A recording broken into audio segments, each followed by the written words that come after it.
weekly political podcast. I'm Oliver. I'm Daniel. And I'm Joe. Join us as we dredge through the calm and peaceful And the hard and the fast. Saucy. of this last week. So, we're going to go straight into our weekly recap. Theresa May's flagship policy, her Brexit deal, was defeated in the Commons on Tuesday evening, with 432 against and 202 for, defeated by a majority of 230, making it the largest defeat in modern Commons history. 118 of her own backbenchers rebelled, with the Conservative MP and Vice Chairman of the Conservative Party for Youth, Tom Pursglove, MP for Corby, resigning to vote against the deal. That's another resignation from Theresa May's team. This was a clear rejection of the Brexit deal, and ultimately it's not unexpected, but it's surprising that Theresa May did not resign. Post the deal being rejected, she said that she wanted to reach across the House of Commons, but also she essentially told Corbyn to call a no-confidence motion on Wednesday, which he then did. This motion of no confidence failed. The DUP supported Theresa May, as did every Conservative, and the one independent, giving her a majority of 19 over the opposition. That was a good and clear win for Theresa May, managing to command the confidence of the House of Commons and ultimately sustain her majority and her confidence in the supply agreement. Whether this translates into her managing the process of Plan B, whatever that might be, whether or not she knows better, we shall have to see. After the no confidence motion failed, Theresa May directly invited leaders of opposition parties to meet with her to discuss a constructive solution to the Brexit deadlock. But Jeremy Corbyn tweeted, "Now that Theresa May's botched deal has been decisively rejected, the starting point for talks to break the Brexit deadlock must be that no deal is taken off the table." Jeremy Corbyn refuses to meet the Prime Minister unless no deal is not an option. And at the same time, he refuses, along with many of the other leaders, to meet with the Prime Minister unless everything else, including a customs union, is on the table. Whereas the leader of the SNP in Westminster suggested that no deal should be taken off the table as a good starting point, but didn't make it a condition. Jeremy Corbyn has essentially stalled these talks, perhaps in a bid to ensure that the talks aren't just a political move, so the Conservative Party can say they tried. In economic news, the inflation has been measured at its lowest rate in nearly 2 years. The Office of National Statistics reported that it fell to 2.1% in December, down from 2.3% in November, on the Consumer Prices Index, the lowest in nearly 2 years. And the main reason for this being the falls in the price of petrols. It's not unexpected, it's in line with expectations, and it's coming ever closer to the Bank of England's target 2%, and makes the Bank of England far less likely to consider any interest rate rises in the near future. House price growth, on the other hand, changed little in the year to November, with buoyant growth across much of the UK held back by London and the South East. That was the head of inflation at the ONS, Mike Hardy. Moving on, we're going to have our discussion on UK politics. Hello there. Hello.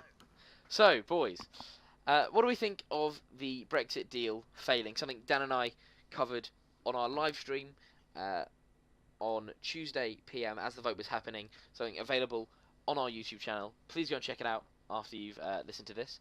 But what do we think? It was a good live stream. You know, we knew it was going to happen, really. Yeah. It was pretty expected. Yeah, it wasn't going to pass. It wasn't unexpected, but what do we think the main flaws with it were? Joe? Well, I feel like the deal, anything that they brought back wasn't going to, pass, as Corbyn stated. He's going to vote anything down, and, that's the deal, really. I think it was, as some EU commissioners have said, I think Labour's 6 tests couldn't be met, wouldn't be met, and it seems as if they were put in place with that knowledge. And the Labour Party's position, I think, going forward, is going to be of crucial importance. They've obviously got the conference motion, which states that if they fail to achieve getting a general election, they have to consider campaigning for a people's vote. And today they did fail. So whether or not they will campaign for this people's vote or second referendum, I think will be interesting to see. So the Northern Ireland backstop, that was clearly an important facet of May's deal, and I think a turning point. Dan, what do you think the impact of the backstop was? Well, it created a rift between the DUP and the Conservatives, which is a huge point within the government. What did you think of it? Yeah, I agree. I think that the fact remains that without the DUP support, Theresa May's deal was not going to pass, no matter what. The confidence supply deal upon which they rely gives the DUP immense power, and without that support, she couldn't have got a majority.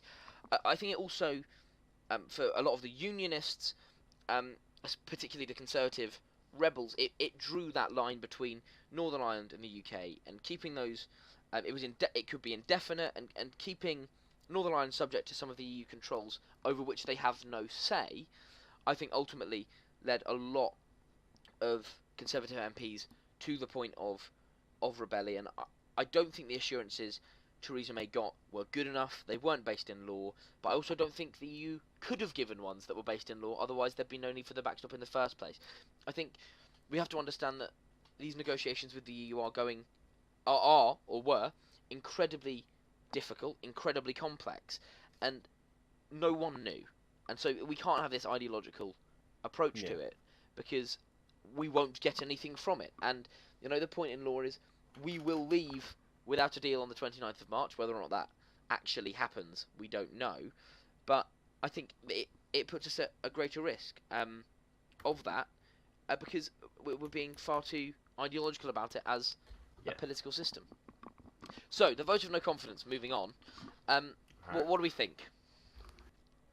What do we think about what? The vote of no confidence? And how it went, and the impact of it? How it went. Well, we saw the DUP support the government, which created a majority of 19, which is a good win for Theresa May, since she has a whole party backing her, and the DUP.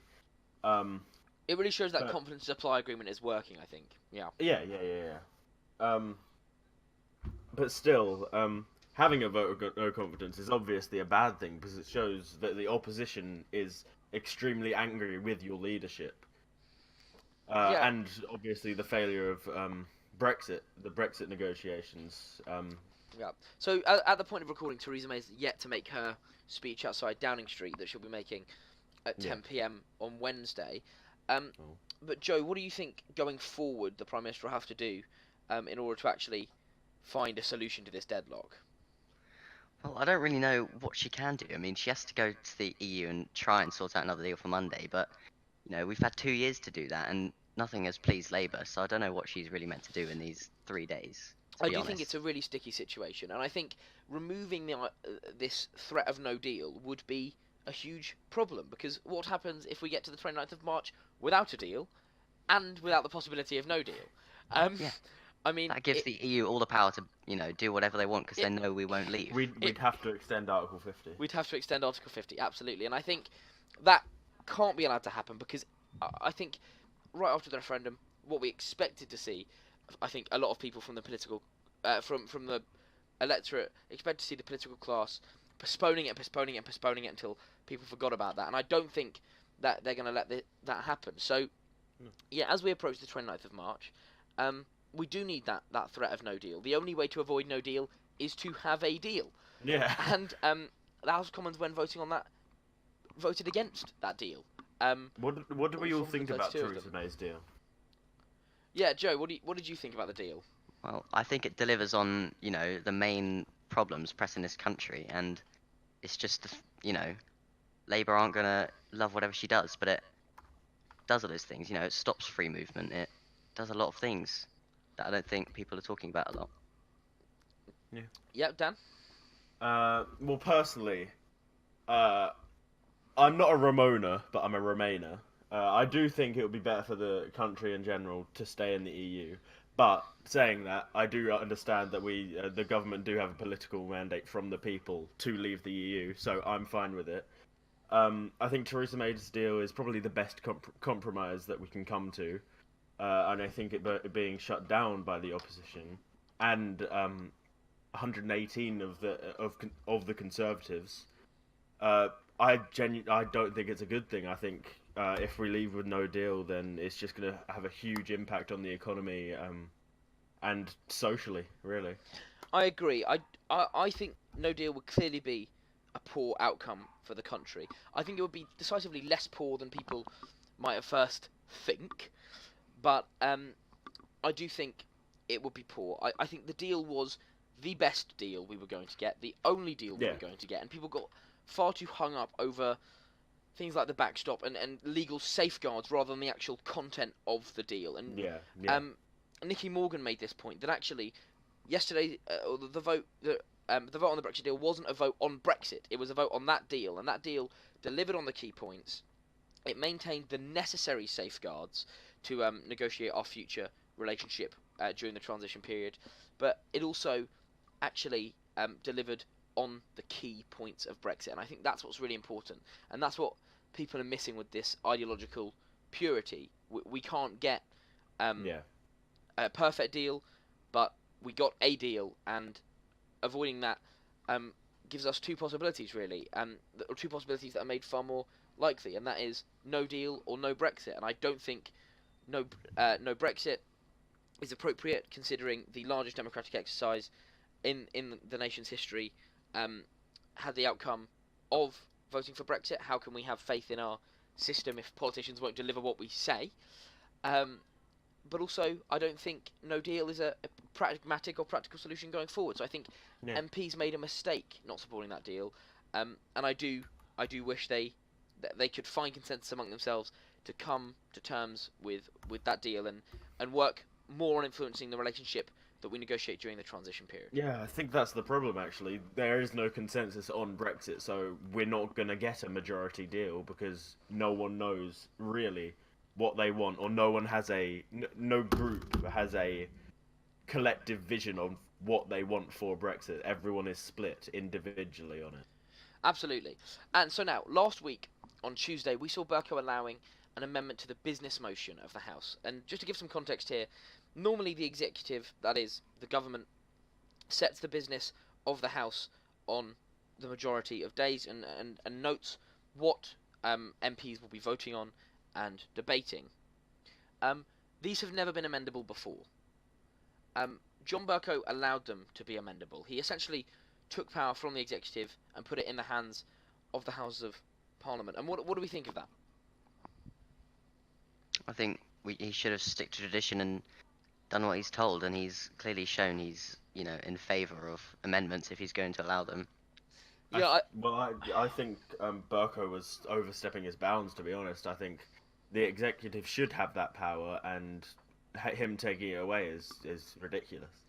I do think it changes the dynamic of the Constitution. And I think he said precedent isn't uh, always binding. People have to do things for the first time. But I think John Burko clearly is showing his contempt for the Brexit process, but actually his contempt for the Constitution. I don't think he is willing to accept that there are some things he cannot do as Speaker, and he cannot seize this power.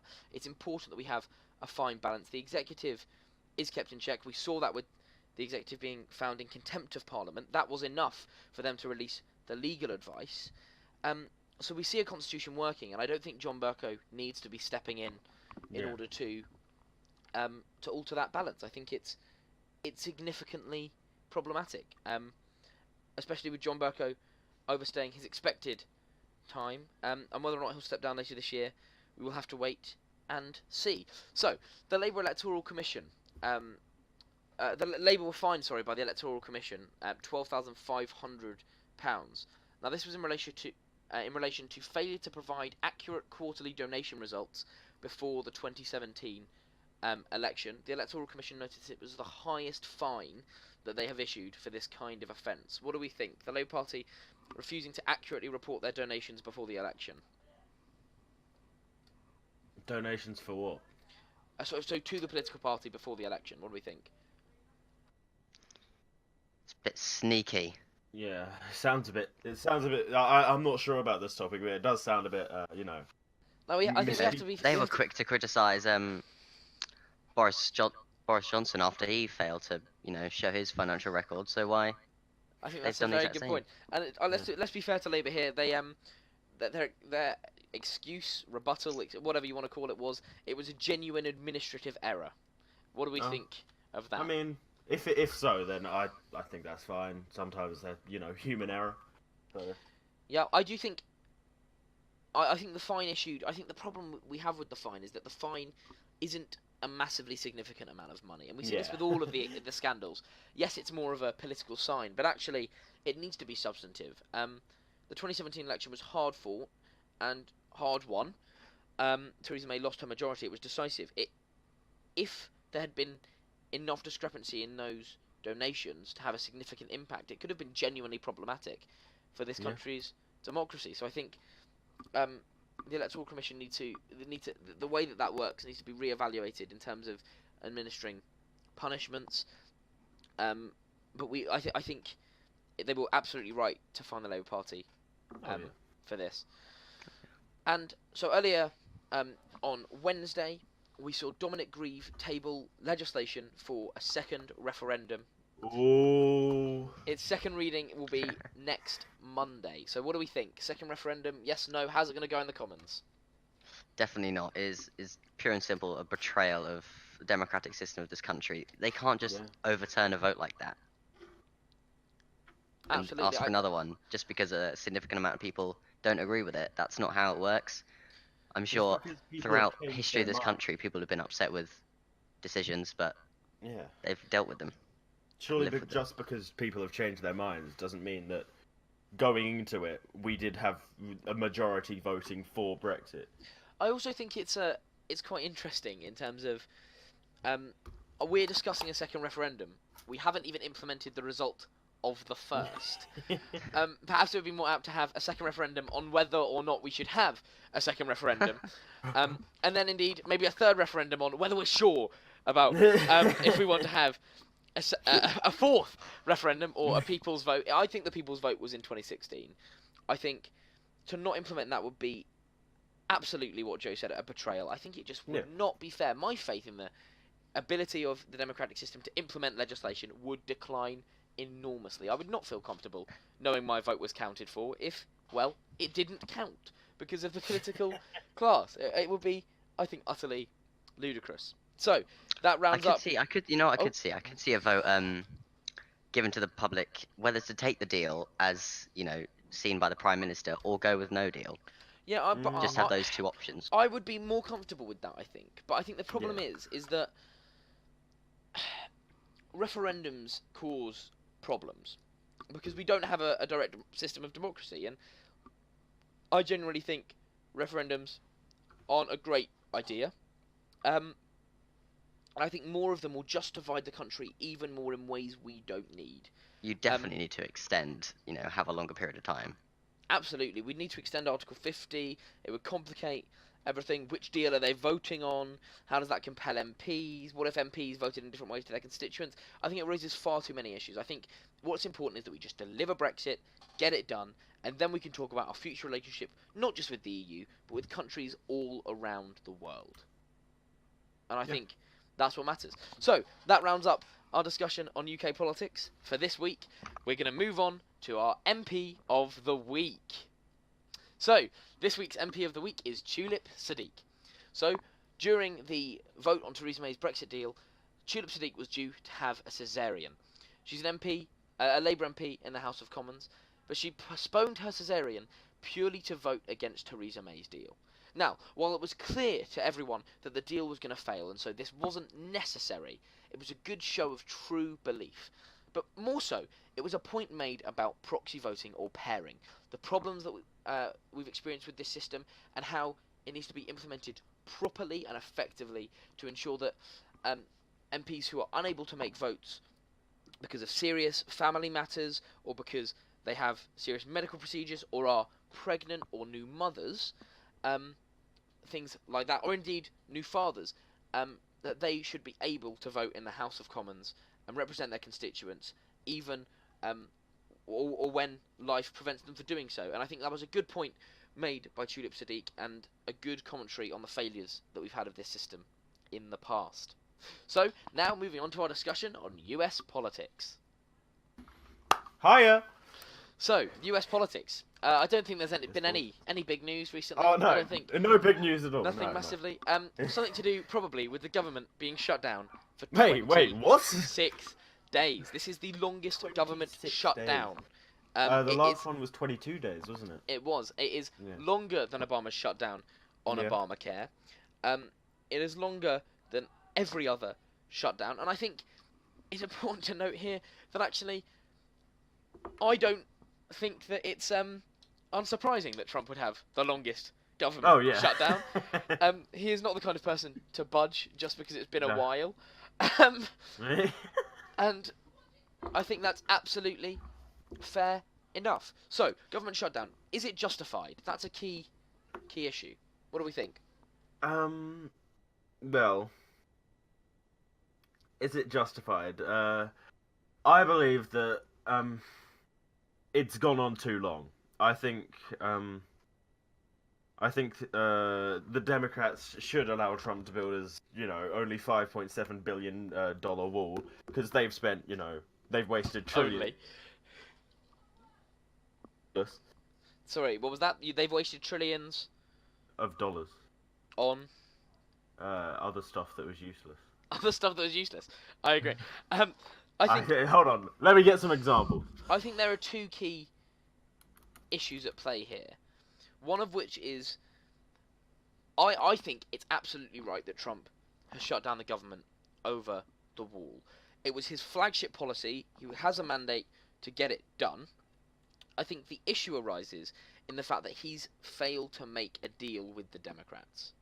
And, Obama shut down the government over something he saw as the health of millions of Americans. Trump is shutting down the government over something he sees as the national security of millions of Americans, particularly in the South. And I think that's absolutely fair. But Trump calls himself the best deal maker, and he's failed to make a deal. I think that's where it's gone on for too long.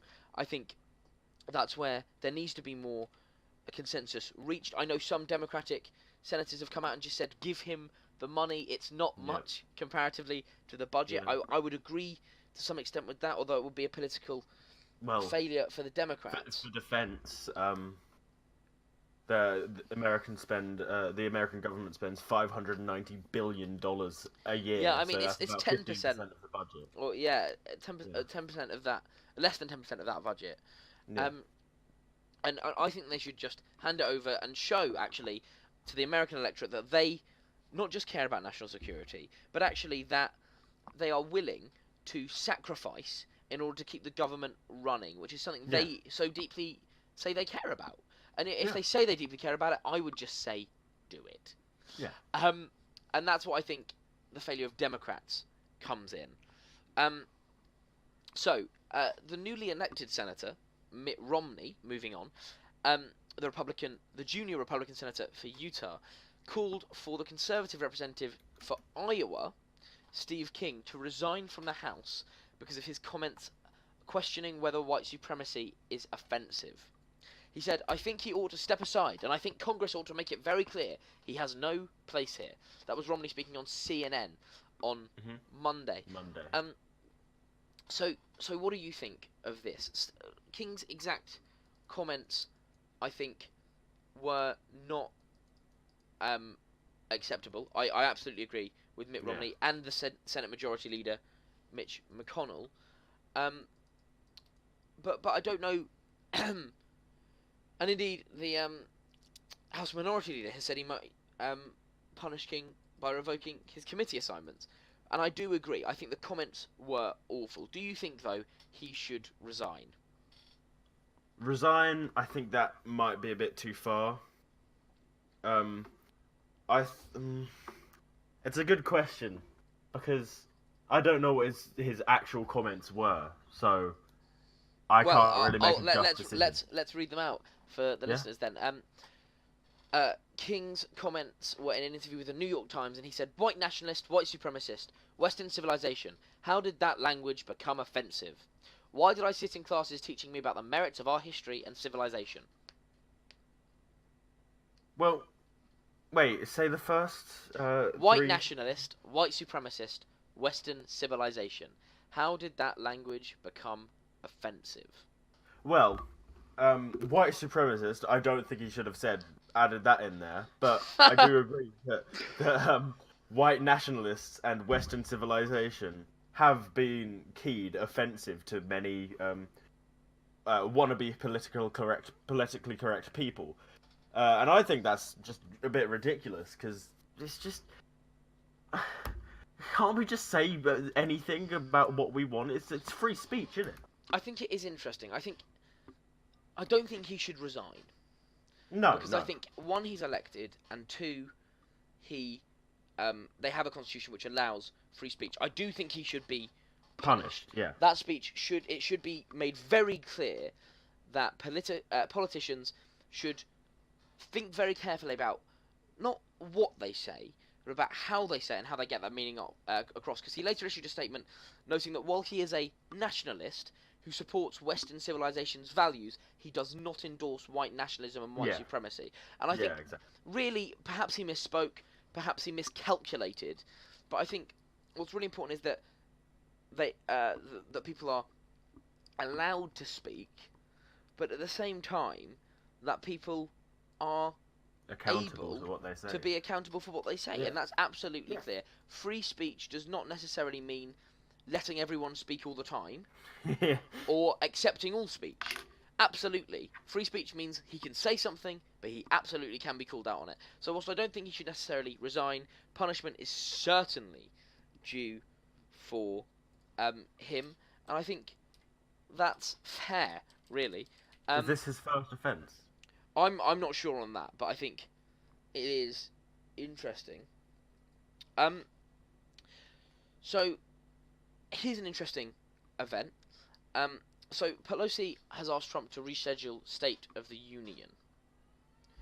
But Trump, and that's just interesting because I think while the government's shut down, perhaps it's not best to have the State of the Union.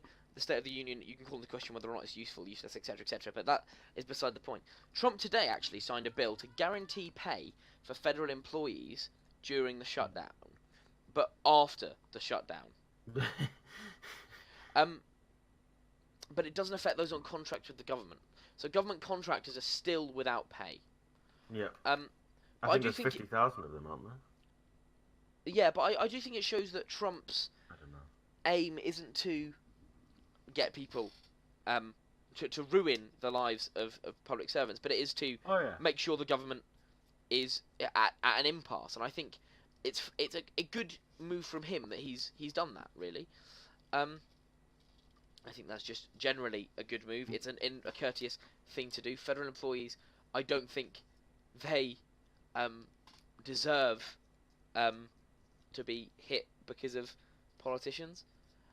Well, I don't like the government shutdown personally because I can't use any research from the government legislative website because it's down, and so I can't cite it in my dissertation for my EPQ, and it's very annoying. I'm absolutely very sure that is annoying. the biggest and most pressing issue Oh. about the government shutdown. So here's something that is really big news, really interested.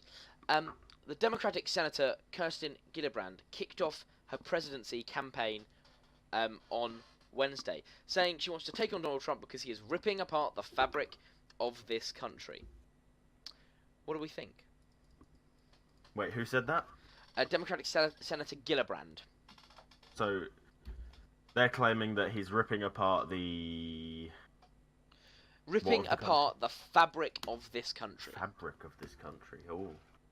Well, I mean, he's entitled to what he thinks. Whether it's true or not is arguable.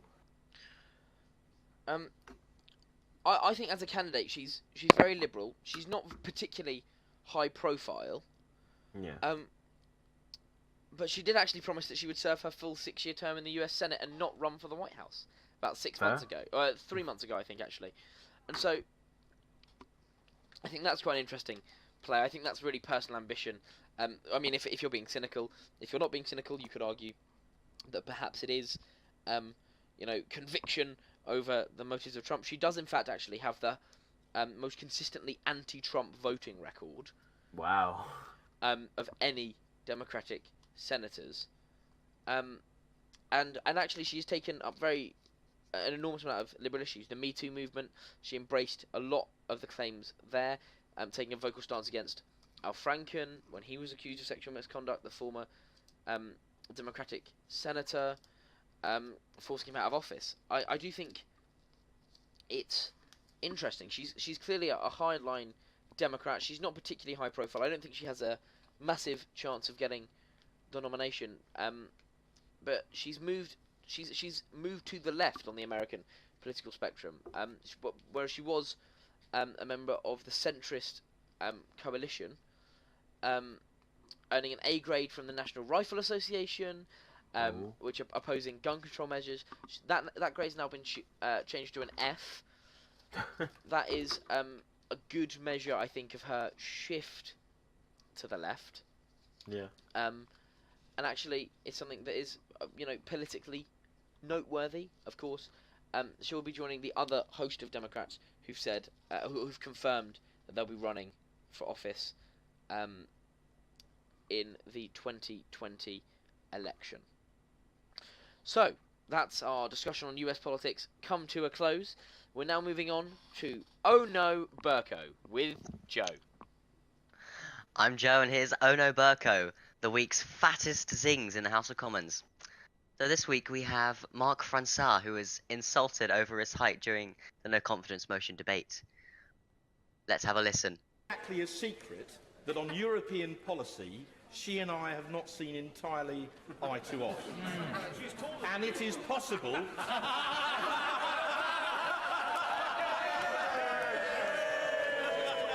Well, so's everybody else, Simon, so...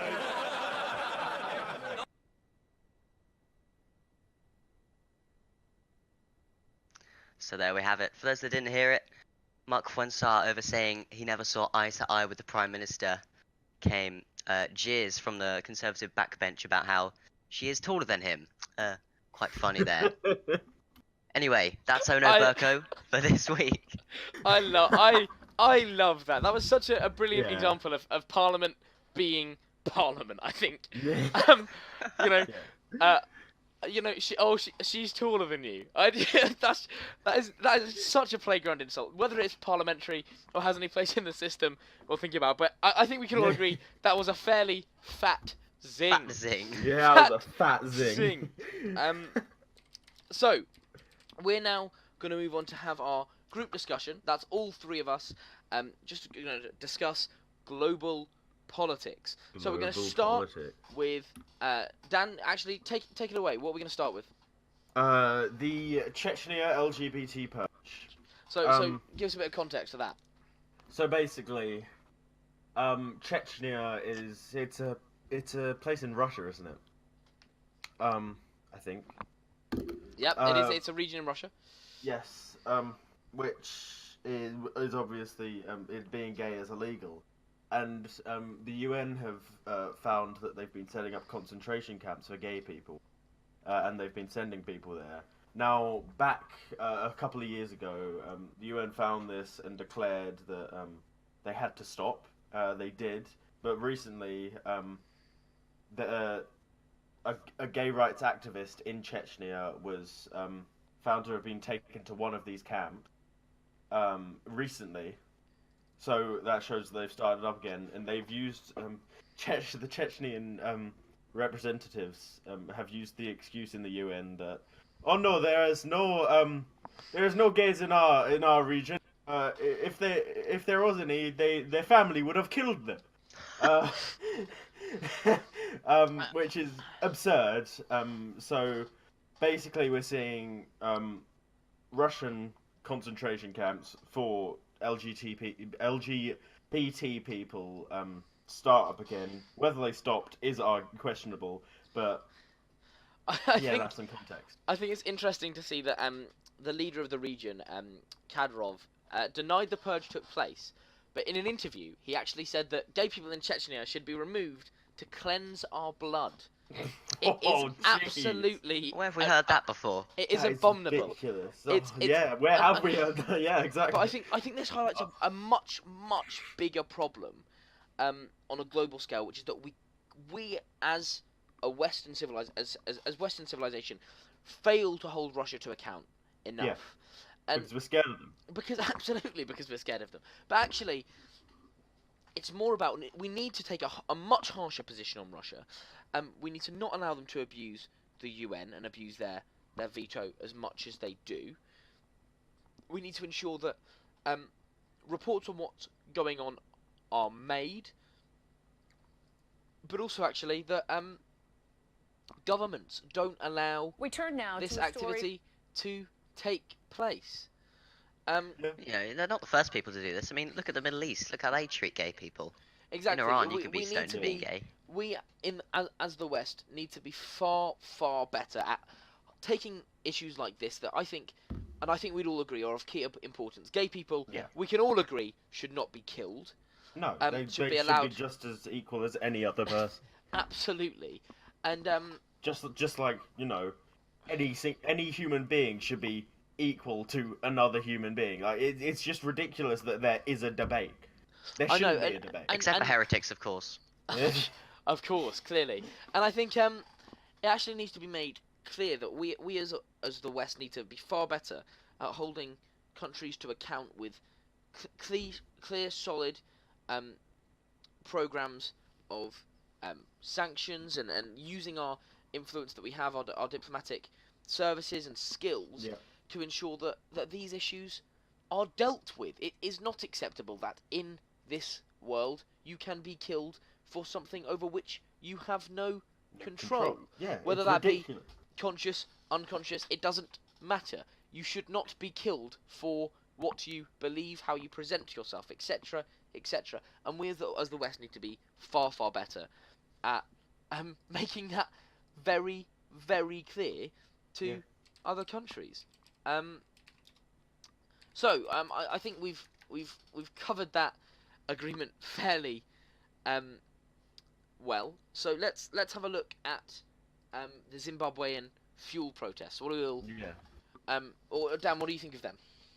Well, I don't know much about it, but wasn't like didn't the government like shut down the internet and deploy the military to try and just calm them down? Why are there protests though?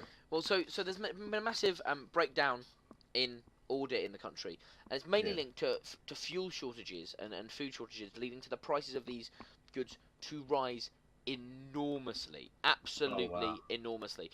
And police cells across the city are being described as full to capacity. Lawyers and people have described a wave of abductions in and around the capital, Wow. particularly in poor neighbourhoods. Groups of young men set up roadblocks and were stoning the vehicles on the roads. The internet was indeed shut down, and the argument made by a lawyer, Doug Coulthart, has been that it was to cover up a massive operation of government repression, not just on men, not just on women, but on children as Wow. well. Well, over the weekend,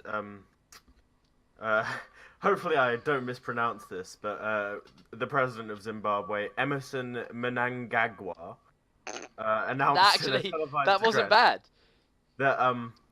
that the fuel prices would double from $1.24 per litre to $3.31 for just petrol, and diesel is around the same. That's just ridiculous. It is absolutely ridiculous, and you can see how in an impoverished country like Zimbabwe, that is going to have a massive, major impact. We've seen throughout history how policy and public order is influenced by prices of fuel, because fuel is an enabler to do other things, and actually it will affect people enormously. There was a massive national strike. And Oh wow. Did you hear about well, the Zimbabwean president, Mnangagwa, is in Moscow, where he is apparently discussing Russian assistance in modernizing their military. I am Which, in no way surprised. yeah, Russia have their fingers, as we've just discussed, in many pies, and we're seeing this. We're seeing Russia and countries, communist Eastern countries, begin to try and grab power back from the West. We're seeing yeah, the same Cold War tactics, but really it never. I would argue it never really stopped, no, even with it the never collapse of the really stopped. Soviet Union. And Yeah, so I'm not surprised, but I think it is very dangerous. The last thing we need is a country which is, essentially controlled by one party, supported by the military, with yeah, a military supported and endorsed by Russia. That can't be a good thing for the West. That can't be a good thing for the citizens of Zimbabwe.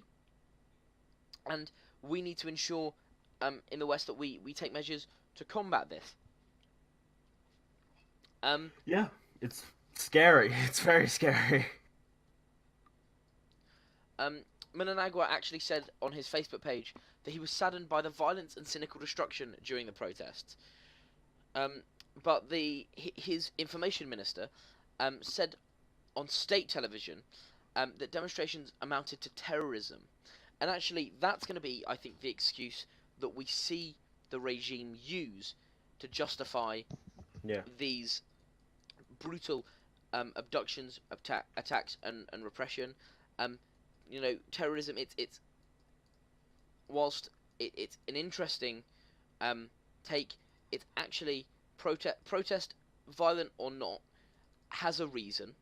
The government are going to fail to address that reason, and they are going to essentially ensure that the regime does not change entirely from that of Mugabe's regime, of which, for an enormous chunk, Mnangagwa was actually a part of. So really, I think a lot of the hope and joy and the Zimbabwean people saw with the collapse of the Mugabe regime has been absolutely obliterated. Yep. It is a bleak outlook for the citizens of Zimbabwe. I'm sure our thoughts and prayers are with them. Yes.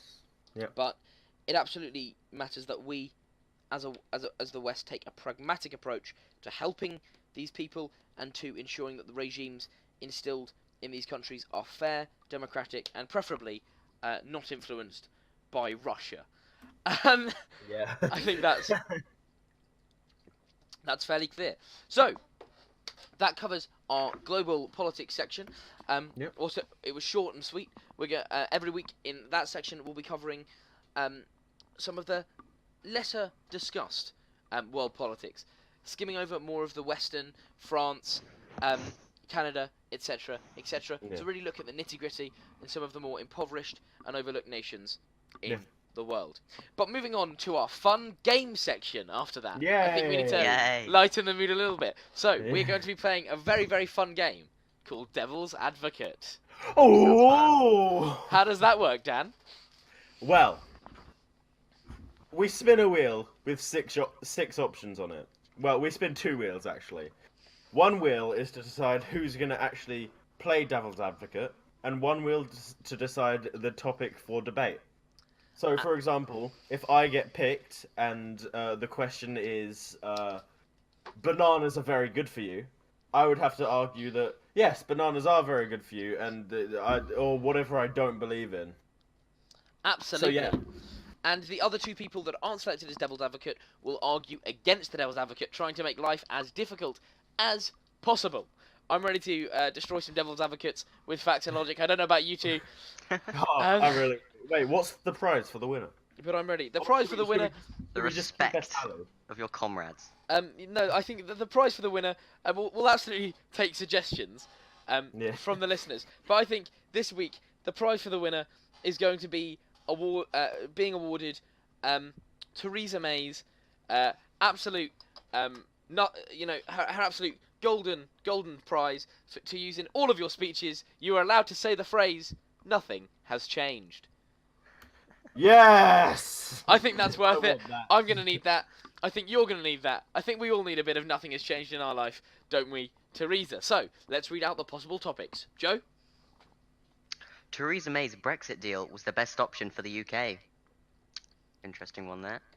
John Bercow was right to allow amendments to the business motion. The best way forward for the UK is a people's vote. The UK should extend Article 50. The United States Congress should approve funding for the wall. Donald Trump is right to shut down the government over Congress's refusal to approve funding for the wall.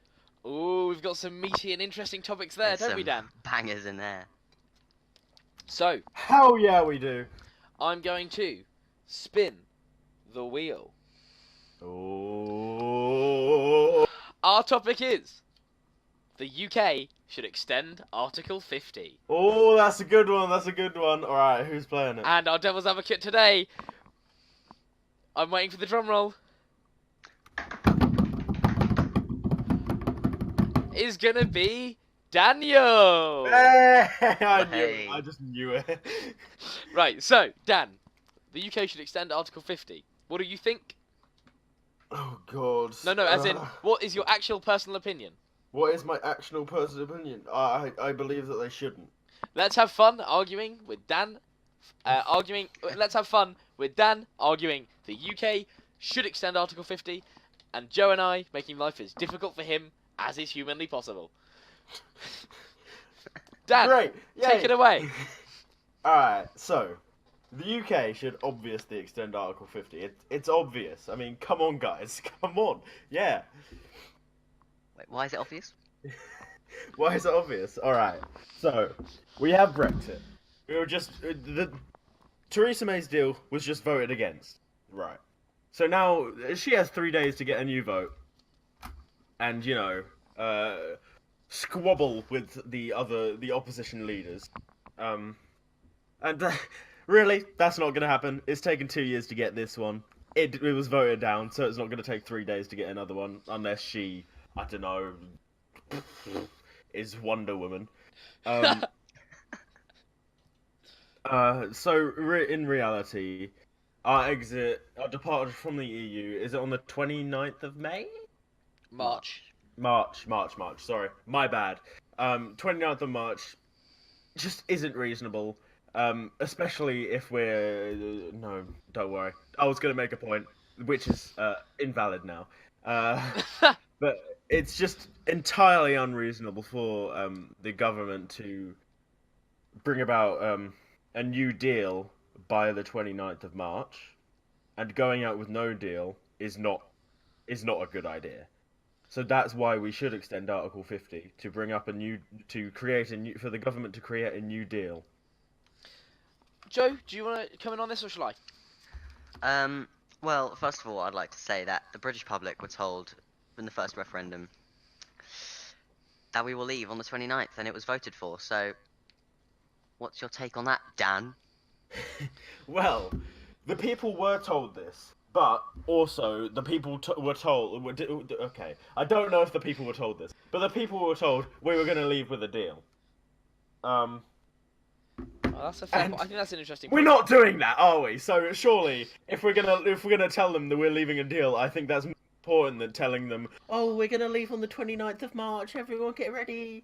Do you not think, Surely Dan? everyone would want to get more time to get ready for it? Surely no one would be opposed to it.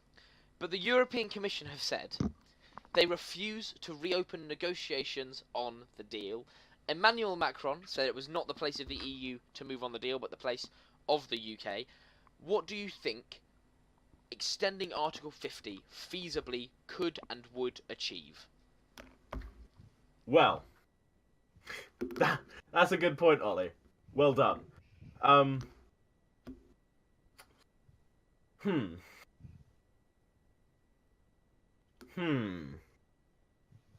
So the EU are saying they will not renegotiate the deal.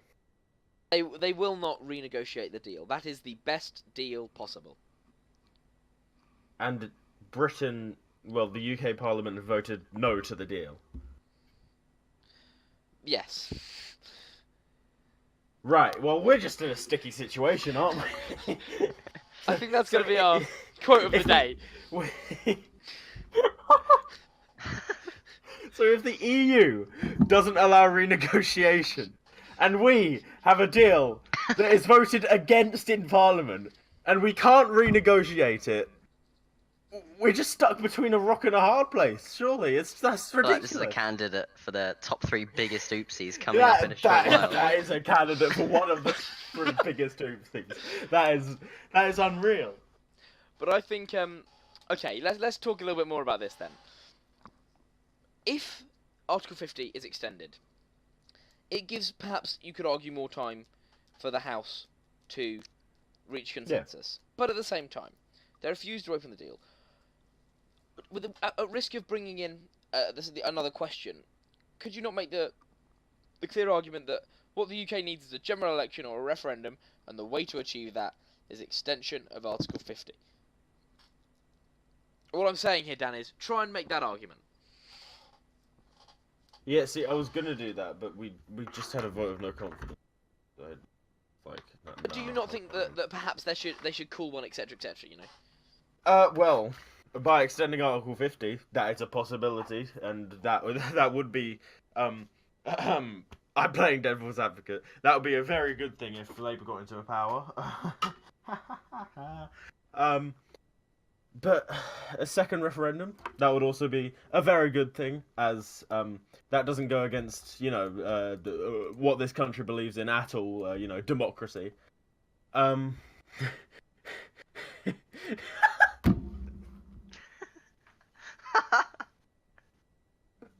If you can't see, we have a plan for this podcast, right?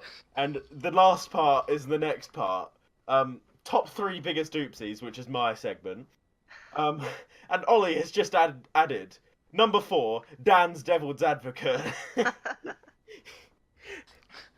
I think we should move on from this now, because I have not done a good job. I think maybe we should. Let's pick a new topic and let's debate that with a new Devil's Advocate. Yeah, sure. Okie dokie. Spinning the wheel.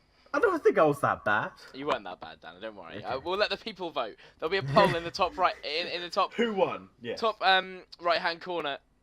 Did Dan do Win. well? Yes If or I no? get a yes, I get the reward, and I get, If you know, I a just point. quick nota bene here. If the vote is not that Dan did badly, we're gonna just redo the vote until it is. Because if you change your mind, we better check. So our new Devil's Advocate topic is: the United States Congress should approve funding for the wall. That is a good one. Okay, Who's Devil's Advocate? and our Devil's Advocate is... Oh, I really want it to be me. I wanted it. Oh, it's me. Lads. Oh, right. Okay. Ollie, Ollie, what's your what opinion? is your view? Yeah, what Thank is you your very opinion? much. I think the United States Congress should approve funding for the wall. Yes, so you will be arguing against that. I will be arguing against that. So me and Joe, we're going to be saying that they should approve funding for the wall. So, Ollie, make your opening statement. The United States Congress should not approve funding for the wall. The wall is ineffective. Surely, the United States Congress would be better approving funding for the border services, ICE, and getting them better equipped to deal with the problem at the border. You know, as someone aptly said in a news report not too long ago, there are ladders, there are ropes, there are tunnels. We will get over this wall. I think the wall shouldn't be built at all, and that's why funding shouldn't be approved, because it goes against what America is as a nation. America is a nation of immigrants, and actually should be proud that people want to come to America to work, to live, and to make life better for themselves. Undocumented immigration, yes, is a problem, but a problem that can be resolved easily, and actually a natural problem for the US, which has dealt with immigration throughout its entire history. It is fundamentally a fabric of different ethnicities, cultures, but more so a fabric based on the founding principles of the American dream, and that American dream extends far beyond America. The dream is to be in America and achieve the dream, not achieve the dream, not just achieve the dream for those who are within America already. I know you hated saying that. Well, alright. Joe, do you have anything to say? Yes, I think I do actually. Yes. You know, building the wall, it's probably what got Donald Trump in the first place. You know, it was massive. We need to build a wall, make America great again. That's what he was voted in for, and I believe it should be funded for.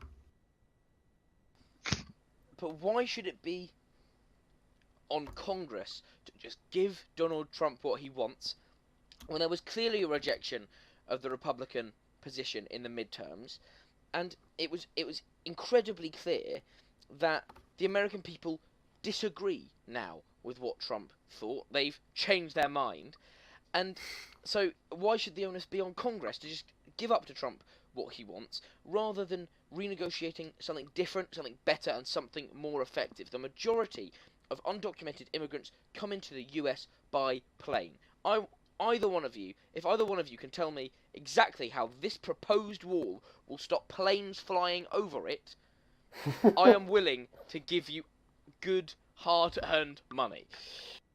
Alright. Do you mind if I speak, Joe? No, just go ahead. Alright, so one of your points earlier was surely it would be better to equip the Border Patrol with better equipment, but surely you could say the wall is better equipment, because currently there is a wall along the border. It's just very, very badly constructed. With this new wall, it's cheap in terms of the federal budget. I think it's less than 1% of it. It would be a great wall.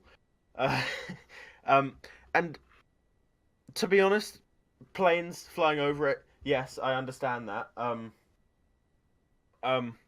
But I believe that the wall is more symbolic than its actual effectiveness might seem.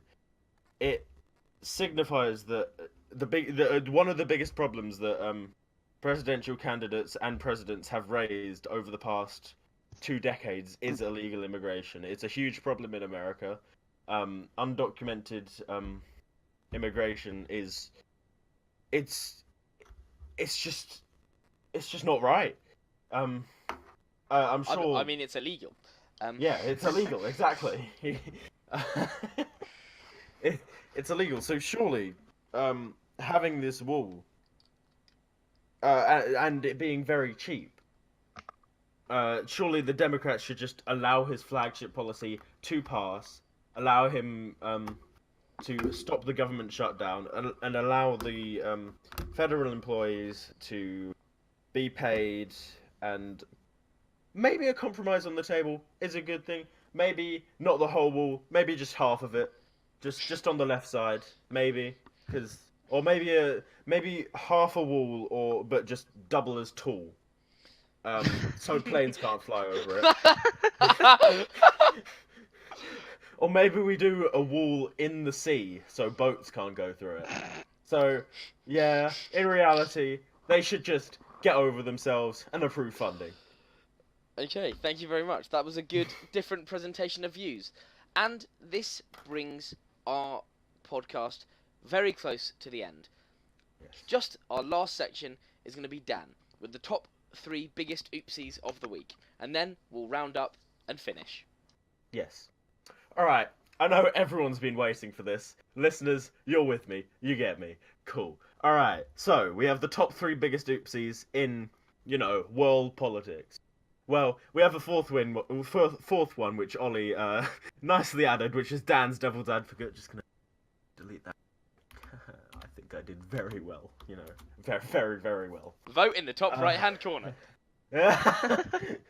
Alright, so number 3 on the biggest oopsies in world politics, we have this is from last Tuesday. I don't know if it's true now. I'm not gonna lie.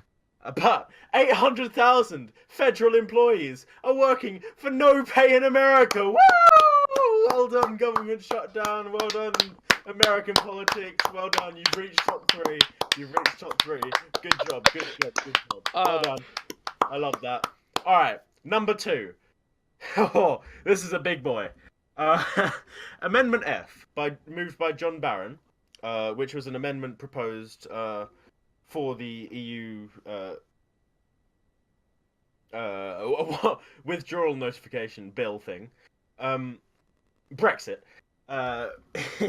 When it came to announcing the votes, it got absolutely decimated by nearly it got